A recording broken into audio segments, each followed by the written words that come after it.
Kas olete kunagi tunnetanud maailma intensiivsemalt kui teised? See on reaalsus ülitundlike inimeste ehk üttide puhul. Üti mõistele lõi vundamendi psühholoog Elaine Aron. See termin kirjeldab sügavat tundlikkust stiimulite suhtes. Ütid kogevad maailma kõrge emotsionaalse, sensoorse ja kognitiivse teadlikkusega. See ei tähenda ainult emotsioone. Isegi tuled ja helid võivad tunduda talumatud. Kuid kõrge tundlikkus ei ole defekt. See on kingitus, mis soodustab empaatiat ja loovust. Ühiskond mõistab ütisid sageli valesti, pidades nende sügavust nõrkuseks. Ütid arenevad keskkondades, kus nende omadusi tunnustatakse ja hinnatakse. Mõned strateegiad, näiteks teadveloleku praktika, võivad aidata ütidel oma tundlikkust taltsutada. Toetava võrgustiku loomine on ütidele jagamiseks ja kasvamiseks ülioluline. Teadlikkus ütidest võib soodustada ühiskonnas omaksvõttu ja kaasamist. Ütid ei ole üksi. Paljud jagavad seda omadust, moodustades ainulaadse ja mitmekülgse kogukonna. Kõrge tundlikkuse äratundmine võib viia rikkalike kogemuste ja suhetega eluni.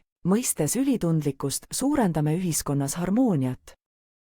Koos saame luua maailma, kus iga üti tunneb, et ta on nähtav, kuuldav ja väärtustatud.